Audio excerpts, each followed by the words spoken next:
कोलकाता नगर निगम सत्र में हंगामा, सजल घोष ने दिया बयान। कोलकाता नगर निगम के सत्र में भारी हंगामा हुआ। सजल घोष ने कहा, हम 2 मुद्दे उठाना चाहते थे, हमें प्रश्न पूछने का मौका नहीं दिया गया। सजल घोष ने यह भी आरोप लगाया कि नगर निगम प्रतिनिधियों का जीवन संकट में है और पुलिस प्रशासन पर भी नाराजगी जताई। उन्होंने कहा, महानगर में पुलिस व्यवस्था पर सवाल उठाए जा रहे हैं और इस स्थिति में मेट्रोपॉलिटन पुलिस को सक्रिय भूमिका निभानी चाहिए। घोष ने आगे कहा, हम अपनी जान की रक्षा नहीं कर पा रहे हैं, इसीलिए पूरे हाउस को इस मुद्दे पर गंभीरता से स्थिति लेनी होगी। शहर में जमीन माफियाओं का प्रभाव बढ़ रहा है, जिससे कोलकाता नगर निगम की प्रतिष्ठा गिर रही है और मेयर का सम्मान भी दांव पर है। গুলশান কলোনি যাতে না শোনা যায়, যাতে পূর্ব কলকাতার ওই জলা জমি ভরাটের আওয়াজ যাতে না পৌঁছয়, তার জন্যই আজকে আমার মাইক বন্ধ করে দেওয়া হলো। তার জন্যই মীনা দেবী পুরোহিতের দেওয়া প্রশ্নকে রিজেক্ট করা হয়েছে, আমার প্রশ্নকে রিজেক্ট করা হয়েছে। তার জন্যই যাতে জমি দখল, এই জমি দখলে সবাই খেয়েছে, মেয়র থেকে শুরু করে কেউ এর থেকে বাদ যাবে না। এই আজকে বলুন, সাপুরের মৃত্যু সাপের হাতে। আজকে বলুন, এই কাউন্সিলরদের কত টাকার প্রপার্টি ছিল 15 বছর আগে, এই 15 বছর এদের কত টাকার প্রপার্টি হয়েছে। এরা আদানি আম্বানি নিয়ে পড়ে থাকে। আদানি আম্বানির থেকে এদের বড় গ্রাফ, আদানি আম্বানির থেকে এদের গ্রাফ মানে ভার্টিক্যাল গ্রাফ, একদম উন্নয়নের গ্রাফ। বাংলার উন্নয়ন না হলে এদের বাড়ির সামনে গেলেই উন্নয়ন দেখতে পাবে, এদের বাড়ির সামনেটা গেলেই উন্নয়ন দেখতে পাবে। হ্যাঁ, কত গুলশান এড়াবে, এত গুল ছড়িয়েছে এরা, এত গুল খিলিয়েছে যে কোনো গুলশান এড়াতে পারবে না। এরা পাড়ায় পাড়ায় গুলশান কলোনি তৈরি করে ফেলেছে। এটা রাষ্ট্রের জন্য বিপজ্জনক। এই গুলশান কলোনি, আমি হিন্দু মুসলমানে যাচ্ছি না, কিন্তু যারা এখানে এসে বসবাস করছে, একটা জায়গায় দেখছিলাম 2 লক্ষ অধিবাসী বাস করে, সরকার সেটা পর্যালোচনা করে বার করেছেন, সেখানে ভোটার সংখ্যা 2000, সেখানে ভোটার সংখ্যা 2000, মানে 1,98,000 মানুষ সেখানে প্রস্তুত হয়ে আছে আগামী দিনের ভারতবর্ষের নাগরিক হওয়ার জন্য। এরা ভোটের জন্য নিজের দেশ মাতৃকাকে বিক্রি করছে, এরা ভোটের জন্য দেশ মাতৃকাকে বিক্রি করছে। যারা ভাবছে আমরা এদের হাত থেকে ভোট পাবো, আপনি লিখে রাখুন, এর সঙ্গে মায়ানমারও আছে, রোহিঙ্গারাও আছে। শুধু বাংলাদেশ বাংলাদেশ বলছে কেন? বাংলাদেশের জামাত আর পুরো রোহিঙ্গা, তারা এই জায়গাগুলোয় ঢুকে ভারতবর্ষের পশ্চিমবঙ্গের, শুধু পশ্চিমবঙ্গের না, পশ্চিমবঙ্গ থেকে এরা সারা ভারতের বিভিন্ন জায়গায় ছড়িয়ে পড়ছে। এরা ভারতবর্ষের স্থিতিশীলতাকে নষ্ট করছে। অন্য রাজ্য থেকে এসটিএফ এসে, অন্য রাজ্য থেকে অন্য তদন্তকারী সংস্থা এসে এইসব গুলশান কলোনি থেকে লোককে গ্রেফতার করে নিয়ে যাচ্ছে, যারা এই দেশের নয়। এরা কারা? এই 2 লক্ষ লোক গুলশান কলোনিতে বাস করে, এরা কারা? এরা কোথেকে এলো?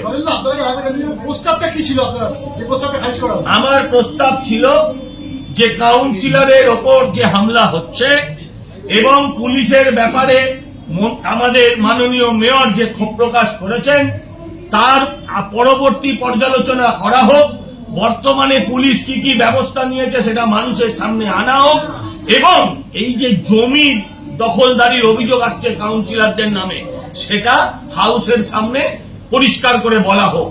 যে বলুক যে এরা যুক্ত নয়, জমি দখলদারিতে এরা যুক্ত নয়, এটা বলুক হাউসে দাঁড়িয়ে। প্রস্তাব এই হাউসেই পাস হবে। আর এমন পেটের দায়, পেটেরই দায়, পেটের আর পদের দায়, যার জন্য বাধ্য হয়ে এই অন্যায়কেও ওদের মনের বিরুদ্ধে গিয়ে ওদের লড়তে হচ্ছে। এদের মনের সঙ্গে এদের ব্রেনের এত লড়াই, এরা অসুস্থ না হয়ে পড়ে। আপনার সঙ্গে আপনি যখন ওয়াকআউট করছেন তখন দেখা গেল যে মেয়র একেবারে চুপ করে নিজের পদে বসে। মেয়র তো বলতে অ্যালাউ করছে না, এটা তো মেয়রের কথাই বলছি আমি। মেয়র তো আমায় চাইছেন আমি বলি, মেয়র চাইছেন, কারণ তো মেয়র হতাশা কদিন আগে ব্যক্ত করেছেন, এটা পিছে না, ওটা তো আমার কথা ছিল না, আমি তো সেটাই আজকে বলছিলাম প্রতিধ্বনি করে। তাই আমার ধারণা মেয়র চাইছিলেন, এটা আমি বলি। শুধু নয়, আমরা পৌর প্রতিনিধিদের জীবন সুরক্ষার কথা বলতে এসেছিলাম। যদি জনপ্রতিনিধি সুরক্ষিত যে রাজ্যে নয়, সে রাজ্যে জনগণের কি অবস্থা সেটা আলোচনা করতে চেয়েছিলাম। এই মর্মে আমি একটি প্রস্তাব এনেছিলাম, জমা দিয়েছিলাম, সেটা অ্যাকসেপ্টই করা হলো না। আমরা এসে দেখলাম তার মধ্যে নেই। তাই সঙ্গতভাবে অন্য একটি প্রস্তাবের মধ্যে গিয়ে আমরা আলোচনায় এই অংশটাকে তুলে ধরতে চাইলাম। সেখানে আমাদের মাইক বন্ধ করে দেওয়া হলো। আমার বাবা 25 বছর পৌর প্রতিনিধি ছিলেন, সেই সময় তারা বিরোধী ছিলেন। আমি কখনো মাইক বন্ধ হয়েছে বলে অন্তত আমার মনে পড়ে না। মিনাদিরা বহুদিন ধরে আছেন, তারা বলতে পারবেন কখনো পুরসভায় মাইক বন্ধ হয়েছে কিনা। আজকে যদি পুরসভার ভেতরে কাউন্সিলর গুলি খাচ্ছে, মেয়র বুক চাপড়াচ্ছে যে পুলিশ কিছু করছে না, পুলিশ কিছু করছে না, সেই কথাটা তুলে ধরতে গেলে যদি পুরসভার ভেতরে যদি মাইক বন্ধ করে দেওয়া হয়, তাহলে বিরোধীদের কণ্ঠ কিভাবে রোধ করা হচ্ছে এটা আপনারা চোখের উপর দেখতে পাচ্ছেন। পুলিশ পান মশলা ধরবে, বোমার মশলার বেলায় পুলিশ অন্ধ হয়ে যাবে। এই তো আজকে বললেন 1 নম্বর প্রস্তাবে বিশ্বরূপ দেব পৌর প্রতিনিধি যে গুটকা পান মশলা, বললেন পান মশলা হলে পুলিশ ধরে নিয়ে যাবে, পুলিশ দেখবে বিষয়টা, আর বোমার মশলা দেখতে পাবে না। ওরা শুধু দেখতে পায় কি ইট বালি সিমেন্ট, মানে বাড়ি তৈরির মশলা, পুলিশ খুব ভালো দেখতে পায়। আর এইগুলো নিয়েই যত গন্ডগোল। এত বছর ধরে আমি কাউন্সিলর আছি, আমি কোনোদিন দেখলাম না যে মাইকটা বন্ধ করে দেবে, প্রস্তাব দিচ্ছে না। এমনি বলে এরা বিরোধীরা কোশ্চেন করছে না, প্রস্তাব করছে না, প্রস্তাব করলে কোশ্চেন করলে জবাব দেবেন না। তারপর আজকে সজল যা প্রস্তাব করেছে যে সবার জন্য আছে, সবাই কাউন্সিলরের জন্য, সবার জন্য। কমন পিপুল কি করবেন আজকে যে একটা কাউন্সিলের উপর হামলা হচ্ছে, আর ও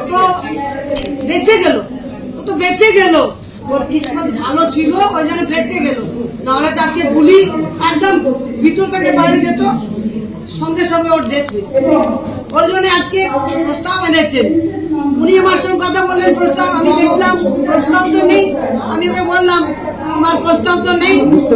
তখন আমরা ভেবেছি যে প্রস্তাবের উপর কথা বলবো, কথা বলতে পারলেন না। একটা প্রস্তাব ছিল, আমরা কথা বলতে গেলেন, তখন মাইকটা বন্ধ করলেন।